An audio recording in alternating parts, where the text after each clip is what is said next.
Assalamualaikum warahmatullahi wabarakatuh.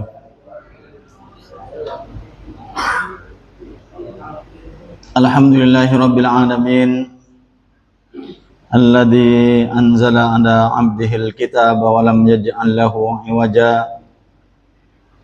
Asyhadu an la ilaha illallah wahdahu la syarikalah wa asyhadu anna Muhammadan 'abduhu wa rasuluh. Allahumma salli wa sallim wa barik ala nabiyyina Muhammad wa ala alihi wa ashabihi wa mawalah. Qala Allah ta'ala fi kitabihil karim, a'udzu billahi minasy syaithanir rajim. Bismillahirrahmanirrahim. Ya ayyuhalladzina amanu taqullaha haqqa tuqatih wa la tamutunna illa wa antum muslimun. Wa qala Rasulullah sallallahu alaihi wasallam fi hadithihi, man salaka tariqan yaltamisu fihi ilman sahalallahu lahu bihi tariqan ilal jannah. Amma ba'd, Bapak Ibu yang dimuliakan Allah Subhanahu wa taala, alhamdulillah mari kita memanjatkan puja dan puji syukur kehadirat Allah Subhanahu wa taala dengan kenikmatan yang Allah berikan kepada kita. Alhamdulillah kita mampu melaksanakan apa yang diperintahkan oleh Allah, khususnya sholat maghrib berjamaah, dan kita diistimewakan oleh Allah dengan didudukkan di majelis ilmu, di mana majelis ini disampaikan oleh Rasulullah Sallallahu Alaihi Wasallam sebagai raudhah min riyadil jannah, dan duduknya kita di tempat ini mudah-mudahan menjadi pemudah langkah kita menuju surganya Allah Subhanahu wa taala nanti di akhirat. Amin Allahumma amin. Salawat dan salam mudah-mudahan tetap berlimpah curahkan kepada Nabiullah Muhammad sallallahu alaihi wasallam, kepada keluarganya, sahabatnya, dan orang-orang yang istiqomah mengikuti jejak dan langkah beliau sampai hari kiamat nanti. Bapak Ibu yang dimuliakan Allah Subhanahu wa taala, ya, sembari kita berharap berdoa kepada Allah, mudah-mudahan kita diberikan keistiqomahan di dalam beribadah, khususnya menuntut ilmu. Ya, karena istiqomah itu berat. Ya, istiqomah itu tidak sebagaimana mudahnya kita mengucapkan. Ya, karena kadang-kadang orang itu mampu sholat tahajud sampai mungkin berrakaat-rakaat, 23 rakaat bahkan mungkin lebih, tapi untuk istiqomah sholat tahajud itu berat. Ya, demikian juga ada orang yang mungkin satu harinya bisa membaca Al-Quran sampai 7 juz ya satu hari, atau 2 juz satu hari, tapi untuk mengistiqomahkan dalam bacaan setiap hari 2 juz itu sungguh sangat berat. Makanya kita memohon kepada Allah, mudah-mudahan Allah memberikan hadiah kepada kita berupa istiqomahnya kita di dalam ibadah kepada Allah Subhanahu wa taala. Sekali lagi, lebih-lebih majelis ilmu seperti ini.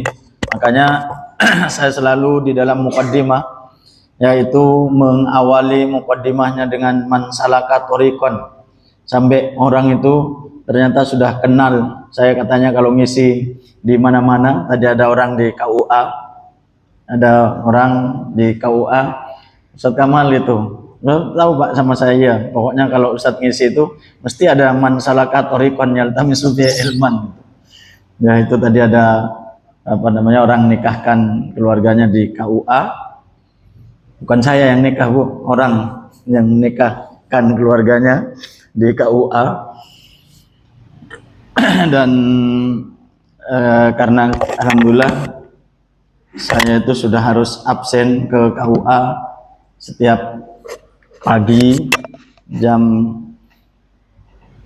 terakhirnya jam 7:30, ya, jam 7.30 batas akhir absen itu. Kemudian batas akhir pulangnya itu paling cepat jam 4. Ya, walaupun alhamdulillah karena saya penyuluh tidak wajib kantor, cuma wajib absen. Ya, jadi begitu absen ya sudah pulang gitu. Bapak Ibu yang dimuliakan Allah Subhanahu wa taala, jadi yang kedua, saya juga berterima kasih pada Pak Haji Ahyar ini khususnya, dan sekarang diganti Pak Haji Sumarsono sebagai ketua masjid ini. Saya sejak datang ke Bangka ini sudah tahu sudah berapa tahun kita pengajian, mulai saya bertugas di Baitul Ummah ini istiqomah pengajian hingga mengantarkan ibu saya, alhamdulillah sudah Bapak Ibu apa ini ya, tahadus bin nikmah lah, mudah-mudahan menjadi kebaikan bagi saya dan keluarga serta pondok pesantren khususnya dan kita semuanya. Terhitung mulai tanggal 23 Oktober ini ya, itu saya sudah dilantik menjadi P3K, bertugas di KUA Sungai Liat ya, dan nanti sudah resmi mendapatkan gaji sebagaimana ASN di di ASN ya, aparatur sipil negara itu mulai setelah Oktober ini apa? Enggak tahu bulan ini. November ya. Jadi nanti Pak Jahyar, karena saya biasanya di sini dikasih insentif oleh beliau, oleh masjid ya 800.000, dan untuk nanti ke depannya, tapi saya mohon jangan di stop aja, tapi ditransfer ke rekeningnya yayasan gitu. Nanti kalau ada keuangannya masjid, jadi keuangannya masjid ya masjid lah nyumbang ke pondok kita melalui rekening yayasan, karena saya insya Allah sudah lebih dari cukup nanti dikasih oleh negara untuk ngisi-ngisi seperti ini. Bapak Ibu yang dimuliakan Allah Subhanahu wa taala, maka sekali lagi Bapak Ibu saya sangat terima kasih sekali, terima kasih sudah memberikan kesempatan kepada saya untuk ngisi di sini ya, sehingga tadi itu karena pengajian inilah, karena saya menjadi penyuluh itu menjadikan negara itu menghargai dan diangkat menjadi P3K ya. Kalau di SK-nya itu 5 tahun ya, nanti dievaluasi. Kalau di SK-nya itu 5 tahun, dan menurut saya ya cukuplah untuk hidup. Bapak Ibu yang dimuliakan Allah Subhanahu wa taala, jadi sekali lagi mudah-mudahan kita diberi keistiqomahan oleh Allah Subhanahu wa taala di dalam menjalankan ibadah kepada Allah Subhanahu wa taala. Kemudian kita lanjutkan pembahasan tentang fadilah dalam berinteraksi dengan Al-Qur'an. Yang kemarin hadis yang sering kita sampaikan itu bahwa barang siapa yang membaca satu huruf dalam Al-Qur'an mendapatkan satu kebaikan, dan satu kebaikan itu akan dilipat gandakan menjadi 10. Demikian kalau kita membaca Alif Lam Mim berarti sudah mendapatkan kebaikan atau pahala 30.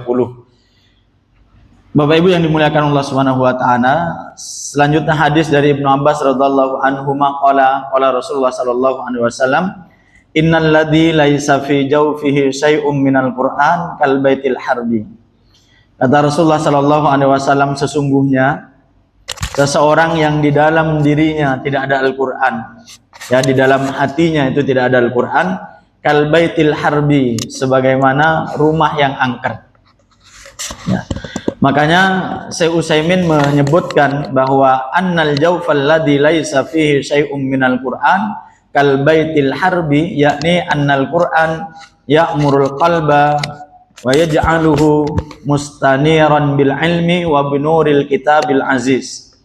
Kata beliau, hadis yang menjelaskan tentang orang yang di dalam hatinya itu tidak ada Al-Qur'an, maka bagaikan rumah yang angker. Karena kata beliau, Al-Qur'an itu apa ini? Ya'muru, pakai ain, itu memakmurkan. Apa itu? Menghidupkan, ya, kayak kan innama ya'muru masajidallah, itu memakmurkan atau menghidupkan, berarti menghidupkan ya. Jadi Al-Qur'an itu menghidupkan hati seseorang. Wa yaj'ala mustaniran bil ilmi wa binuril kitabil aziz, dan hati itu juga akan bercahaya dengan adanya Al-Qur'an itu. Karena Al-Qur'an itu merupakan nur. Al-Qur'an itu merupakan cahaya. Jadi hati yang di dalamnya ada Al-Qur'an itu akan hidup, akan terang, ya, akan tersinari dengan cahayanya Al-Qur'an itu, sehingga hati itu akan hidup. Wa idza faqadil Quran, faqada itu hilang. Ya, apabila Al-Qur'an itu hilang minal qalbil abdi fa innahu yakunu kal baitil kharbi. Maka apabila Al-Quran itu hilang pada hati seseorang, artinya seseorang itu di dalam hatinya tidak ada Al-Quran, maka taubahnya dia sebagaimana rumah yang angker. Wal'iyadu billah. Laisa fihi khair wa hadha aidan fihi at-tahdir. Kata beliau, kata Syekh Utsaimin, orang yang di dalam hatinya tidak ada Al-Quran itu bagaikan rumah yang angker, maka rumah yang angker itu tidak ada kebaikannya. Apa kebaikan, apa manfaat dari rumah yang angker itu? Ya, sudah mungkin berdebu, kemudian banyak semak-semaknya, ada binatang buas ada di situ, kemudian juga angker itu identik dengan apa? Mistik, banyak gendrowonya, banyak jinnya di situ itu. Nggak ada manfaatnya karena orang kalau rumah itu angker itu nggak ada yang mau nempati. Satu-satunya orang mau nempati rumah angker itu saya. Rumahnya Pak Rizal itu dulu angker, saya disuruh nempati. Ya alhamdulillah sekarang tidak angker lagi, ditempati ustadz yang lebih baik lagi dari saya. Alhamdulillah. Ya, itu jadi rumah yang angker itu tidak ada kebaikan di dalamnya itu. Demikian juga hati yang di dalamnya tidak ada Al-Quran, maka tidak ada kebaikannya hati itu. Kenapa dibilang tidak ada kebaikan? Hati itu sudah tidak bisa lagi menganalisa. Hati itu sudah tidak bisa lagi memisahkan antara yang hak dan yang batil. Hati itu kalau ada cahayanya, artinya ada Al-Qur'annya, dia itu peka sekali. Peka di dalam menerima kebenaran, mengetahui kebenaran, dan peka terhadap kemaksiatan. Ya. Bapak Ibu yang dimuliakan Allah Subhanahu wa taala, jadi hati itu kalau ada Al-Qur'annya itu peka sekali. Oh, ini maksiat. Oh, ini tidak boleh. Itu peka sekali itu. Itulah yang dibilang mungkin sama orang awam pada umumnya apa? Hati nurani. Kenapa dibilang hati nur? Hati nurani, hati nur, hati bercahaya. Hati nurani itu adalah hati yang bercahaya, yang bisa peka tadi terhadap keadaan, ya, peka terhadap situasi. Itulah hati yang di dalamnya ada Al-Quran. Maka tatkala melihat kemaksiatan, dia itu makanya orang itu, orang-orang yang selalu terbiasa berinteraksi dengan Al-Quran itu tahu betul, peka sekali kalau itu kebenaran, walaupun mungkin dia tidak bisa mengerjakan, walaupun tahu dia kalau itu kemaksiatan, tapi dia tidak bisa menghindari, itu masih ada. Artinya dia masih ada cahayanya, karena dia selalu berinteraksi dengan Al-Quran. Kan ada Pak orang melakukan kemaksiatan itu mungkin dengan terpaksa. Katakanlah naudzubillah min dzalik, orang yang mencuri karena mungkin anak dan istrinya itu sudah tidak makan, ya, dia sudah mau kerja kemana-mana tidak bisa, sementara anaknya sudah nangis dan lain sebagainya. Zaman dulu ada yang seperti ini nih. Allahu a'lam sekarang. Tapi jangan zaman dahulu ini banyak orang yang kelaparan kemudian dia terpaksa mencuri. Walaupun tentu itu tidak bisa ditolerir, tentu itu tidak bisa dibenarkan. Tapi Umar bin Khattab radhiyallahu an, ya, itu kalau ada pencuri tidak langsung dihukum potong tangan, tapi ditanya dulu apa sih sebabnya mencuri itu. Karena tidak punya, kemudian orang samping kanan kirinya itu kaya, maka kalau begitu keadaannya tidak jadi dipotong tangan itu. Bahkan yang dihukum itu orang yang di samping kanan kirinya itu. Bapak Ibu yang dimuliakan Allah Subhanahu wa taala, orang terpaksa misalkan, atau kita itu terpaksa melakukan kemaksiatan, tahu kalau itu kemaksiatan, misalkan kita ke pasar. Ya, orang di pasar itu tidak semuanya menutup aurat. Ya, masa kita mau nutup mata. Ya, karena ada orang tutup mata gitu atau merem, ya malah nabrak ke orang itu, malahan kita nanti. Kan gitu, itu namanya apa? Terpaksa. Tapi paling tidak orang yang biasa berinteraksi dengan Al-Quran, hatinya itu mengatakan bahwa ini salah. Ya, sehingga dia tidak menikmati pemandangan itu. Dia mungkin di dalam hatinya astagfirullahaladzim, mungkin berpaling, tidak menikmati. Tapi kalau orang yang tidak ada Al-Quran di dalam hatinya, itu menikmati, biasa saja gitu. Nah ini kalau kita seperti itu, ini siapa yang sering di pasar? Pak Rizal, ya, Pak Enwar yang sering berhubungan dengan orang, yang berinteraksi dengan orang-orang yang tadi itu melanggar syariat Allah Subhanahu wa taala, kok hati kita itu tidak mengatakan itu salah, kok biasa atau bahkan mungkin menikmati, jangan-jangan Al-Qur'an itu sudah ada dalam hati kita itu. Ya. Itu Bapak Ibu yang dimuliakan Allah Subhanahu wa taala. Jadi, kenapa kata Syekh Utsaimin tidak ada manfaatnya? Ya, hati itu tidak ada manfaatnya ya karena tadi itu sudah tidak ada, kepekaannya sudah hilang. Maka Rasulullah Shallallahu alaihi wasallam pernah bersabda, innal qalba tasda'u kama yasda'ul hadid. Sesungguhnya hati itu bisa berkarat sebagaimana berkaratnya besi. Qalu wa ma jala'uha. Sahabat itu bertanya, bagaimana cara mengobatinya? Cara mengasah hati kami. Kalau cara mengasah pisau kami bisa ya Rasulullah, tapi mengasah hati itu biar hilang karat-karatnya itu gimana caranya? Kata Rasulullah apa? Tilawatil Quran wa dzikrul maut. Banyak berinteraksi dengan Al-Quran dan banyak mengingat mati. Jadi banyak berinteraksi dengan Al-Quran itu menghilangkan karat, ya. Banyak berinteraksi dengan Al-Quran itu, semakin banyak kita berinteraksi dengan Al-Quran, maka semakin teranglah hati kita. Kalau lampu itu berarti lampu apalah yang paling terang gitu. Ya, semakin ini semakin terang, semakin terang, semakin terang, sehingga kepekaannya itu semakin jelas, semakin tinggi kepekaannya. Jangankan kemaksiatan, subhat saja dia sudah tahu. Ya, nanti kalau pekanya lebih tinggi lagi, bukan cuma subhat, sesuatu yang tidak mendatangkan manfaat, dia apa? Tinggalkan. Karena kata Rasulullah Sallallahu Alaihi Wasallam, min husnil islamil mar'i tarkuhu ma la ya'nihi. Termasuk baiknya Islam seseorang, termasuk kebaikan Islamnya seseorang itu bisa dikatakan baik, kata Rasulullah, kalau dia apa? Mampu meninggalkan sesuatu yang tidak bermanfaat. Kalau tadi itu kalau biasa umum orang Islam pada umumnya itu meninggalkan kemaksiatan. Kalau tadi tidak meninggalkan kemaksiatan berarti hatinya sudah tidak bermanfaat lagi. Pada umumnya umat Islam bisa meninggalkan kemaksiatan itu dan menjalankan kewajiban-kewajibannya. Tapi tingkatan yang lebih tinggi lagi dari itu meninggalkan yang subhat. Ya, subhat ini kan tidak mutlak haram. Ya, meninggalkan yang subhat itu.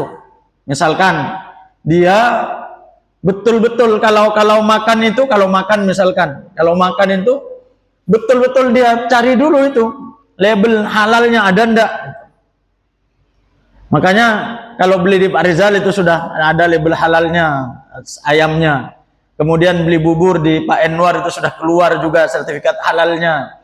Ya, berarti itu jelas, itu sudah jelas. Jadi orang yang yang peka itu naik nanti tingkatannya kepada apa yang dimakan itu, ini betul-betul halal atau subhat, dia tinggalkan yang subhat itu. Yang ragu dia tinggalkan. Ya, yang ragu dia tinggalkan, peka dia, nggak mau, pokoknya kalau tidak ada label halalnya dia tidak akan mau makan. Gimana kalau pempek Ustadz?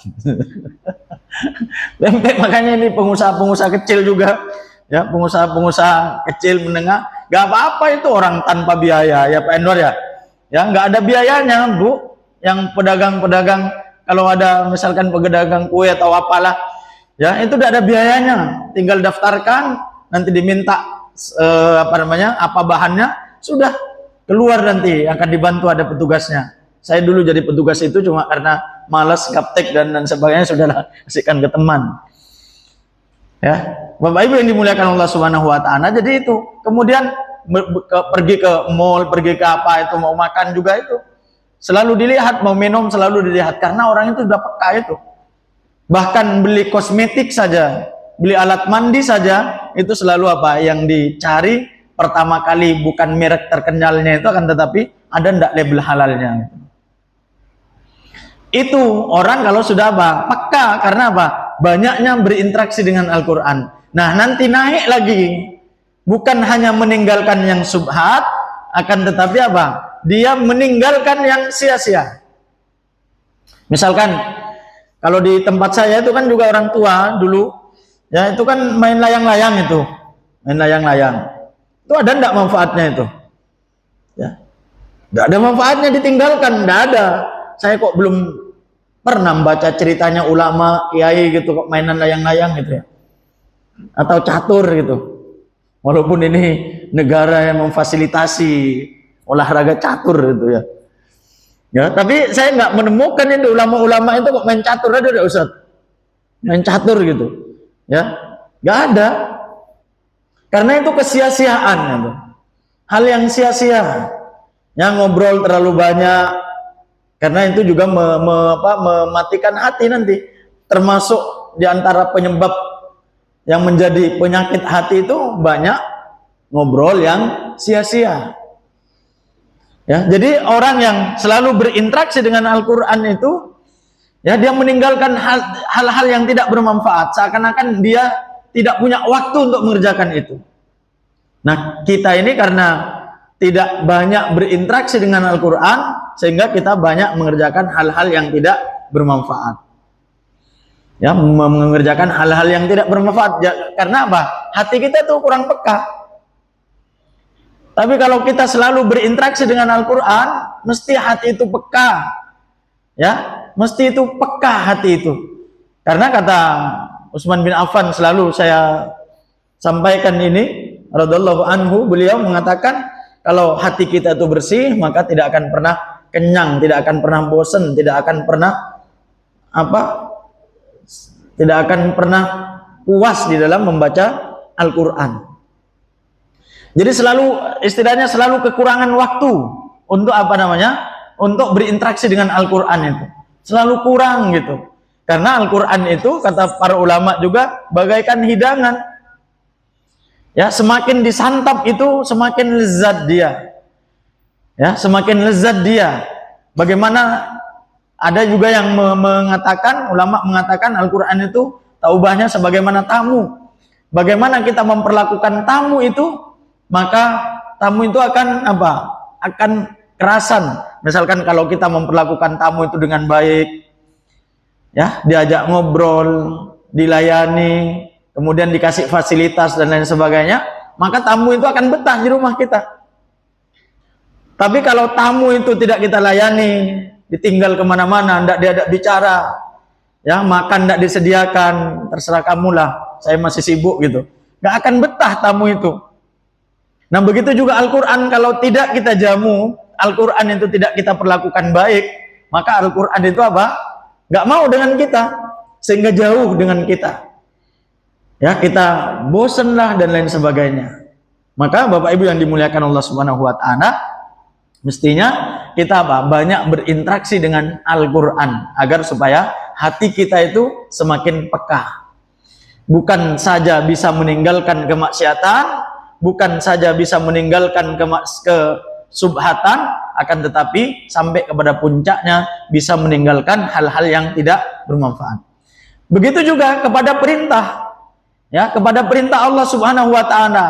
Pada umumnya tadi yang saya sampaikan itu, orang Islam itu, ya, orang Islam itu bisa mengerjakan apa yang diperintahkan oleh Allah Subhanahu wa Ta'ala. Misalkan apa tadi itu, ya, mengerjakan sholat 5 waktu, kemudian puasa kalau bulan Ramadan, zakat malnya, zakat fitrahnya, itu yang dikerjakan. Akan tetapi nanti orang yang selalu terus berinteraksi dengan Al-Quran, hatinya peka, bukan cuma itu yang dikerjakan, tapi sholat sunnahnya, infaknya, bukan cuma zakat mal yang merupakan kewajibannya, tapi infaknya, sodakohnya dia lakukan.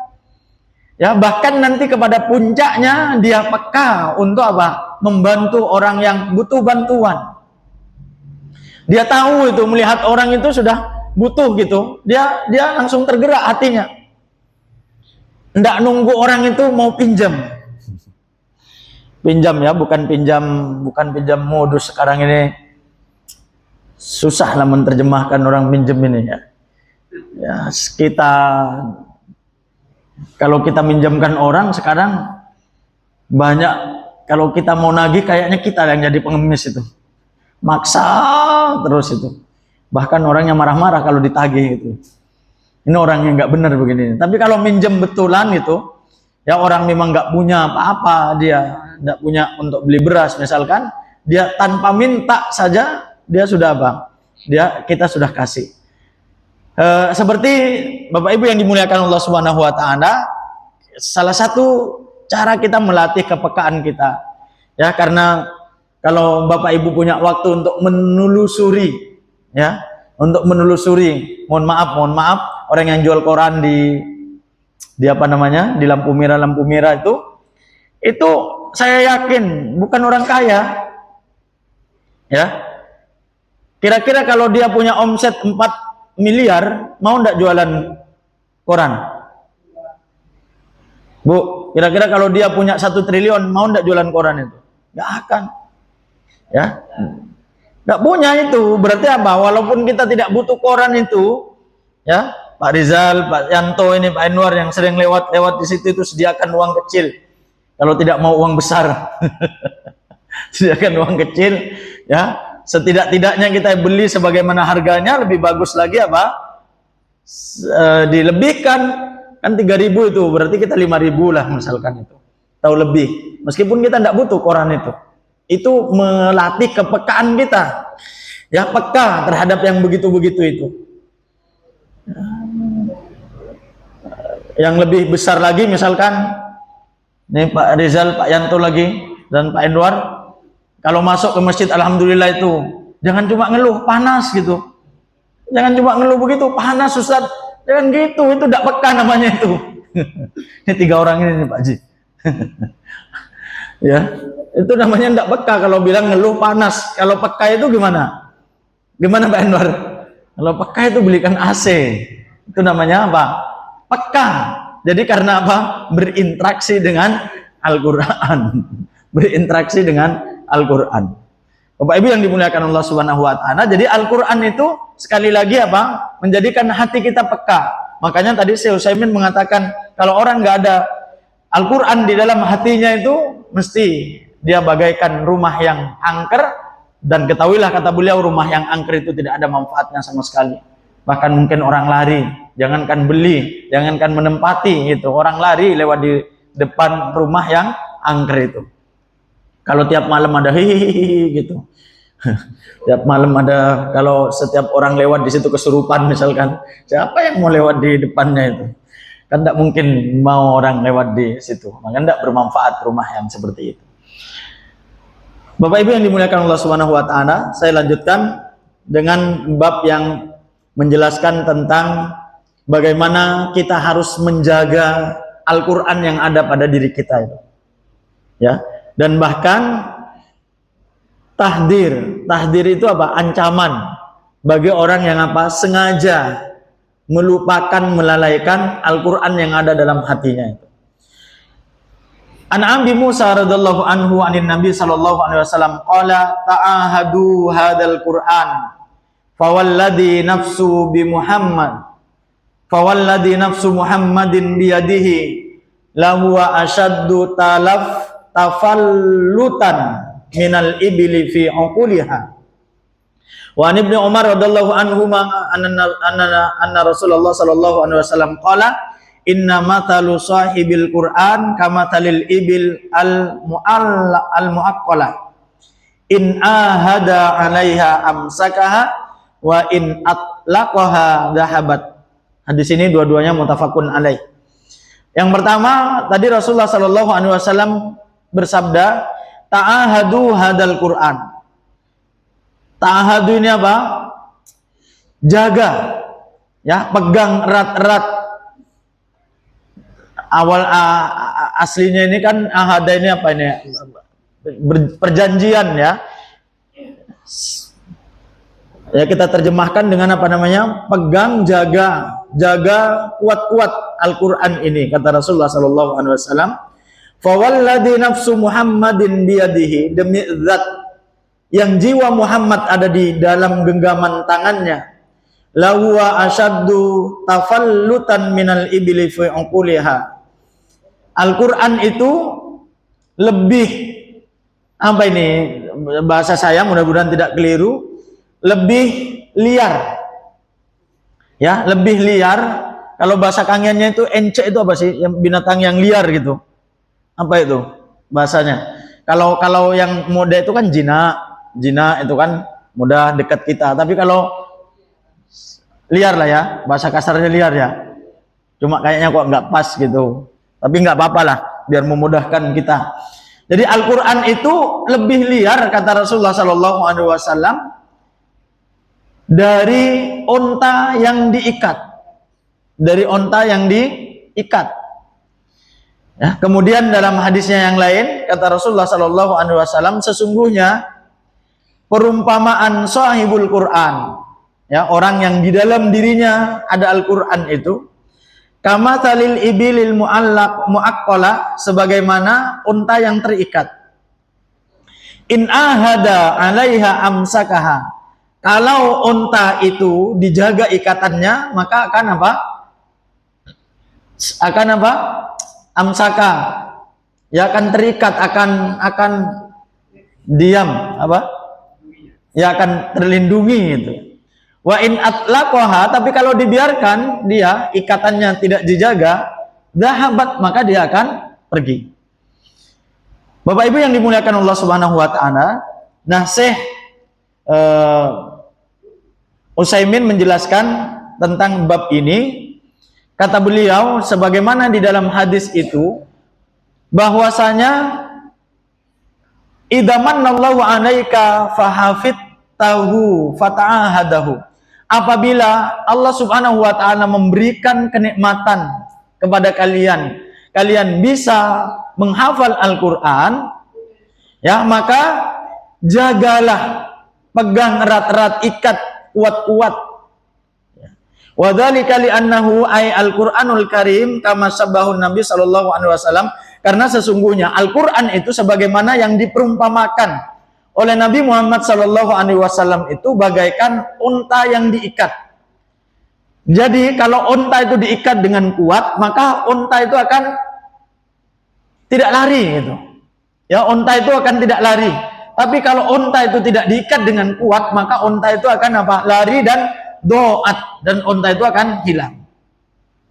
Ini Rasulullah Shallallahu Alaihi Wasallam, kata beliau, waqad aqsama ala dzalikan Nabi Shallallahu Alaihi Wasallam, sampai Rasulullah Shallallahu Alaihi Wasallam ini bersumpah, memperumpamakan ini sampai bersumpah, karena saking memang bagaimana kita itu disuruh menjaga, betul-betul menjaga Al-Quran yang ada pada diri kita ini.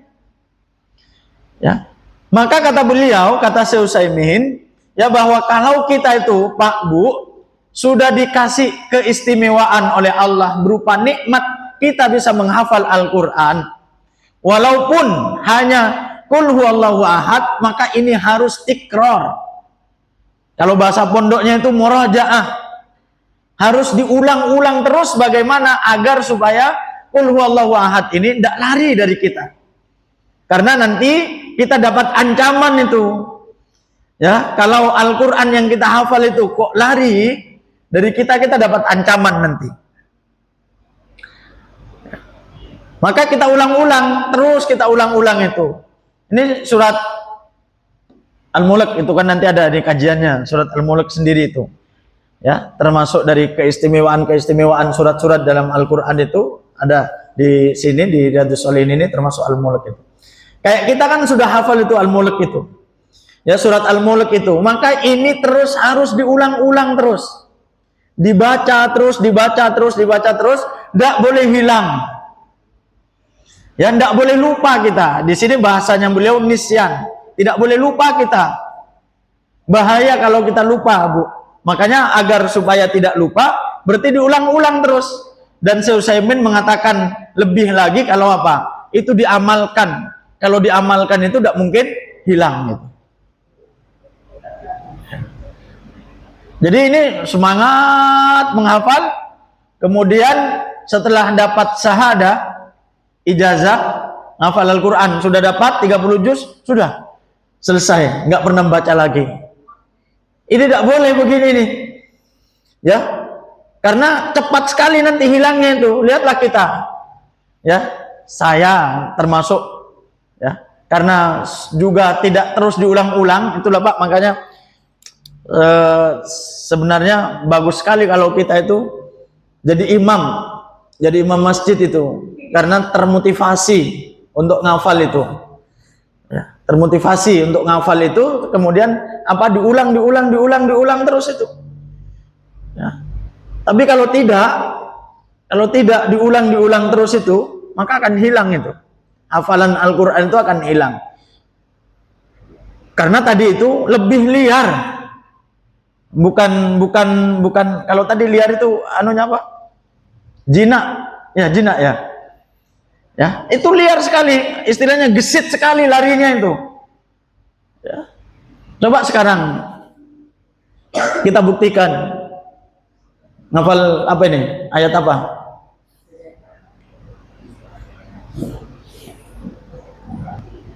Surat Al-Kahfi. Ngafal apa ini? Satu ayat aja, satu ayat.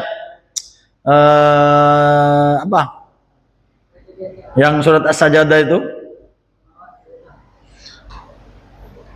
Innamal mu'minuna gimana? Hah? Innama apa Bu? Oh, kan?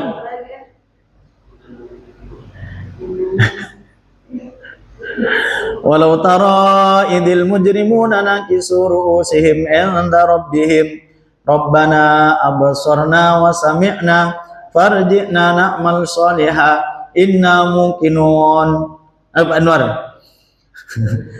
Kan walau tara idil mujrimuna nakisu ru'usihim. 1 2 3. Sudah ngafal susah, keluarnya juga susah. Ya. Jadi kata Rasulullah sallallahu alaihi wasallam itu ya lebih gesit. Ya, ngafal itu lebih mudah daripada menjaga. Ngafal itu walaupun mungkin ada kesulitan di dalam menghafal, tapi itu sungguh lebih mudah daripada menjaga.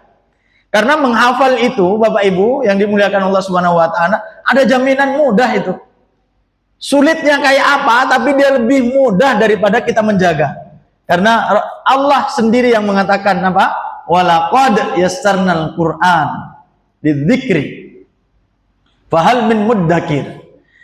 Ya, Allah yang mengatakan Al-Quran itu dimudahkan oleh Allah, sehingga dari saking mudahnya siapa saja bisa menghafal, mau orang tua, nenek-nenek, anak-anak, ya, kemudian mohon maaf orang tunanetra, orang cacat, bahkan masya Allah kalau lihat di Facebook kemudian lihat di Instagram itu orang yang ininya, mohon maaf bibirnya ini tidak ada, ini giginya juga tidak ada, tapi ya Allah suaranya merdu sekali melafadzkan Al-Quran. Padahal kalau bicara tidak jelas.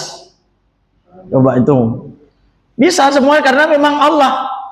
Al-Quran itu salah satu mukjizatnya seperti itu. Al-Quran dikatakan mukjizat itu seperti itu. Ya. Coba itu Najah itu. Najah ya? Yang Najah ya? Najah kan? Itu coba itu. Kalau ngomong itu tidak lancar itu Najah. Tidak lancar. Masih pelo masih ini. Tapi coba suruh melafadzkan Al-Quran. Masya Allah, lancar, luar biasa. Ya, karena memang itu dimudahkan oleh Allah Subhanahu wa taala itu. Fal min mudzakir. Pokoknya kalau mau pasti mudah. Kita ini kan banyak-banyaknya enggak mau. Kenapa kita enggak hafal ya? Karena kita enggak mau. Itu sudah pasti itu. Kalau kita mau, insya Allah pasti hafal, karena Allah mengatakan itu 3 apa 4 ayat dalam satu surat itu. Walaqad yassarna itu. Ya. Nah, tapi untuk menjaga itu tadi kaitannya dengan keistiqomahan, menjaga. Makanya Syekh Utsaimin di sini mencontohkan, ya, makanya kalau menghafal Al-Qur'an kata beliau itu kalau memang tidak mampu secara keseluruhan ya faqra'u ma tayassara minal Qur'an, ayat-ayat yang mudah itu. Ya, masa makanya baguslah orang sering yasinan itu. Hafal Al-Qur'an kan. Orang tahlilan itu apa itu? Surat apa-apa lagi itu. Ya, itu dalam rangka, kalau dalam rangka untuk menghafal Al-Quran kan bagus itu. Ya, paling tidak Pak Haji Basuki itu ngafal lillahi mafis sama itu di tahlilan misalkan. Tidak ngafal dari Al-Quran, tapi ngafal di tahlilan. Ayat kursi juga begitu. Saya ngafal ini Sabbihisma rabbikal a'la sama Al-Ataka hadisul Ghasyiyah itu sebelum mondok itu udah hafal. Karena pokoknya kalau Jumat harus dulu di Madura itu, kalau Jumat harus itu rakaat pertama Sabbihis, rakaat kedua Al-Ghasyiyah, itu harus itu. Kalau sekarang karena sudah maju, padahal itu kan sunnahnya begitu, memang sunnahnya itu yang dibaca. Tapi karena sudah maju, terus ilmu sudah terbuka, ternyata katanya boleh yang lainnya, akhirnya yang lain jarang yang baca Sabbihis itu, kecuali orang-orang tua dulu itu. Itu bukan karena ndak hafal, ya mungkin juga karena ndak hafal yang lain, tapi ternyata kan sunnah itu juga yang baca itu. Kemudian di rakaatanil fajr itu 2 rakaat sebelum subuh, yaitu kan qul ya ayyuhal kafirun dan qul huwallahu ahad. Jadi surat-surat ini Bapak Ibu yang dimuliakan Allah Subhanahu wa taala, jangan sampai kita lupa. Tapi kata Syekh Utsaimin, beda kalau lupanya kita itu lupa tabiiyah, lupa secara fitrah. Yang namanya manusia itu kan bisa lupa. Tapi bukan lupa karena tidak pernah dibaca. Itu beda itu. Kan qul a'udzu birabbin nas saja kadang-kadang bisa lupa. Ya. Qul ya ayyuhal kafirun enggak tahu, pokoknya muter berapa kali. Kok enggak sampai ke ujungnya terus ini. Ya, enggak sampai. Bisa juga seperti itu. Itu namanya apa? Lupa karena apa? Tabiiyah. Karena memang ya kita sebagai manusia biasa. Itu enggak dosa kalau itu. Tapi kalau kita lupa karena tidak pernah membaca itu, ya dilupakan itu, maka enggak boleh. Ya, itu bahkan nanti berdosa. Bahkan naudzubillah min dzalik wa yadzubillah, itu Al-Qur'an melaknat. Orang sudah dikasih oleh Allah tapi tidak dijaga gitu. Jadi kalau kita itu sudah dikasih oleh Allah kenikmatan berupa hafalnya, kita banyak hafalan surat-surat itu, ya, maka Bapak Ibu yang dimuliakan Allah Subhanahu wa taala, itu harus dijaga karena itu adalah merupakan kenikmatan. Sama dengan kita dikasih anak, berarti apa? Dijaga anak itu. Dikasih istri, dijaga istri itu. Menghafal Al-Qur'an itu juga merupakan kenikmatan yang harus dijaga. Ya, itu Mas Yanto, Pak Anwar, Pak Rizal itu dijaga itu. Hafalan dulu surat Al-Kahfi sudah. Ya, sekarang enggak tahu sudah. Al-Baqarah itu dulu sudah banyak sekali. Ya, sekarang enggak tahu lah itu. Gimana cuma seminggu sekali ke pondok. Itu semuanya mau dibahas situ. Ya, itu. Bapak Ibu yang dimuliakan Allah Subhanahu wa taala. Jadi coba kita adakan kalau di pondok ini sih insya Allah no problem kalau di pondok itu. Tapi bagi di rumah-rumah Pak Rizal, di rumahnya Pak Anwar, di rumahnya Pak Mas Yanto dan yang lainnya, bapak-bapak, adakan itu saling tikror, saling tilawah itu sama anak dan istri. Misalkan kapan sih sebelum tidur, mungkin kalau pagi nggak bisa karena sibuk mau ke kantor, berarti apa sebelum tidur? Ayo sebelum tidur kita apa? Saling baca Al-Quran dulu. Ya, nyetorkan hafalan walaupun qul huwallahu ahad. Ya, nyetorkan hafalan walaupun cuma qul a'udzu birabbin nas. Jadi itu adakan momen-momen seperti itu. Karena kita beriktikad bagaimana masuk surga bersama-sama, itu adakan seperti itu. Hanya saya juga mengapresiasi dan iri sebenarnya ya kepada jamaah, katakanlah jamaah tabligh itu kan di rumahnya ada taklimnya itu. Ya, di rumahnya itu ada taklim, baca taklim walaupun kitab itu saja, fadilah amal itu, tapi paling tidak sudah ada itu. Ya, ketimbang di rumah kita tidak ada. Di rumah kita, naudzubillah min dzalik wa yadzubillah, di rumah kita apa? Mau tidur sibuk dengan apa? HP sendiri-sendiri. Mau makan sibuk dengan HP sendiri-sendiri. Apalagi mau ke kantor sudah sibuk dengan sendiri-sendiri. Terus kapan kita Terus kapan kita mau mudzakarah tentang kehidupan akhirat dengan keluarga kita? Nah ini. Nah buktinya kan ke pengajian ini istrinya Pak Anwar udah ikut. Istrinya, oh belum ya? Belum punya istri, Mas. Ini saya pancing. Sama Iip. Akmal istrinya belum ikut. Mana Akmal? Oh, pergi. Ya. Jadi kapan kita, kecuali suami istri itu terus kompak. Ya, pengajian suami istri dimanapun pengajian kompak gitu. Tapi kalau tidak begitu berarti apa? Di rumah tangga kita, di rumah tangga adakan ya penyampaian tentang apa namanya Al-Qur'an ini. Kita saling menghafal Al-Qur'an. Ya, kalau istri kita lebih bisa dari kita, ya dia yang suruh nyimak, saya sama Umi juga. Ya, kemudian kalau kita yang lebih pandai dari istri kita, ya berarti kita yang nyimak hafalannya. Ya, mungkin setengah ayat satu kali pertemuan tidak apa-apa, tidak usah langsung satu juz simaan, nanti tidak ngantor malahan atau tidak tidur-tidur. Ya, satu ayat saja tidak apa-apa, satu ayat rutin. Pokoknya sebelum mau tidur, ya kita simaan dulu satu ayat, atau di apa nih istilahnya Ustaz, ditalaki. Ya, baca bareng-bareng, satu saya misalkan, ya terus ikuti, sudah itu ayo kita hafal gitu. Besoknya lagi begitu. Nah, keluarga-keluarga kita itu Bapak Ibu yang dimuliakan Allah Subhanahu wa taala harus seperti itu agar Al-Qur'an itu tadi tidak hilang. Karena tadi itu Al-Qur'an itu lebih liar, lebih gesit daripada unta yang ditambat itu. Sudah ya? Sudah kan? Ada yang ditanyakan Bapak Ibu? Ada yang ditanyakan?